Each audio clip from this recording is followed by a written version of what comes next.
America के राष्ट्रपति Donald Trump, जिनके ट्वीट और बयान दुनिया को हंसा हंसा कर लोटपोट कर देते हैं, उन्होंने एक बार फिर अपने सपनों की दुनिया का तमाशा शुरू किया है। इस बार मंच है पाकिस्तान और कहानी है वहां के विशाल तेल भंडार की। ट्रंप ने बड़े जोश में ऐलान किया कि अमेरिका और पाकिस्तान मिलकर इन कथित तेल भंडारों का दोहन करेंगे। इतना ही नहीं, उन्होंने कहा, कौन जानता है शायद एक दिन पाकिस्तान भारत को भी तेल बेचे। सुनकर लगता है ना जैसे ट्रंप साहब ने कोई हॉलीवुड ब्लॉकबस्टर का ट्रेलर लॉन्च किया, जिसमें शहबाज शरीफ सुपर हीरो बनकर तेल के कुएं खोद रहे हैं और ट्रंप उनके लिए तालियां बजा रहे हैं। लेकिन सवाल ये है कि पाकिस्तान के पास तेल भंडार कहाँ है, और अगर तेल है तो अब तक चीन ने उस पर कब्जा क्यों नहीं किया? या फिर यह सब एक और ठग विद्या का नमूना है जिसमें ट्रंप और पाकिस्तान दोनों एक दूसरे को मूर्ख बना रहे हैं।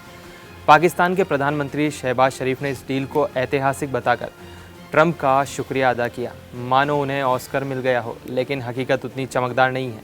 आंकड़ों की बात करें तो 2016 तक पाकिस्तान के पास तेल भंडार का मात्र 353.5 मिलियन बैरल थे, जो दुनिया के कुल तेल भंडार का 0.021% है। दुनिया में तेल भंडार के मामले में पाकिस्तान 52वें स्थान पर है। दूसरी ओर भारत के पास 4.9 अरब बैरल तेल है, जो वैश्विक भंडार का 0.29% है, और वह शीर्ष 25 देशों में शामिल है। अगर पाकिस्तान के पास इतना विशाल तेल भंडार होता तो क्या वह आज अपनी जनता को 272 रुपये प्रति लीटर पेट्रोल बेच रहा होता, वो भी तब जब अंतर्राष्ट्रीय बाजार में कच्चे तेल के दाम गिर रहे हैं। विशेषज्ञों का कहना है कि पाकिस्तान में तेल भंडार खासकर बलूचिस्तान और समुद्री क्षेत्रों में संभावित तो हैं, लेकिन इन्हें निकालना कोई बच्चों का खेल नहीं। अनुमान है कि इन भंडारों को विकसित करने में 4-5 साल और 5 अरब डॉलर का निवेश लगेगा।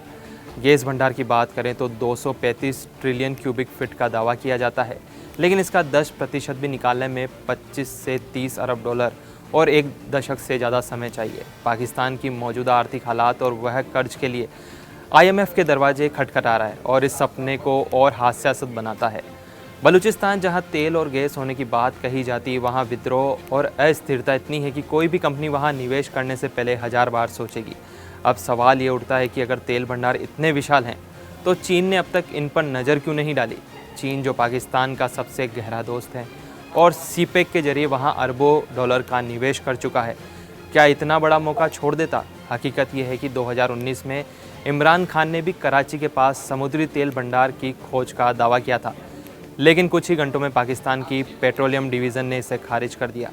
उस वक्त अमेरिकी कंपनी एक्सॉन मोबिल ने 5,500 मीटर तक खुदाई की, लेकिन नतीजा सिफर रहा। अब ट्रंप उसी पुराने दावे को नया मसाला लगाकर परोस रहे हैं। बलूच नेताओं ने तो इस डील पर खुलकर नाराज़गी जताई है।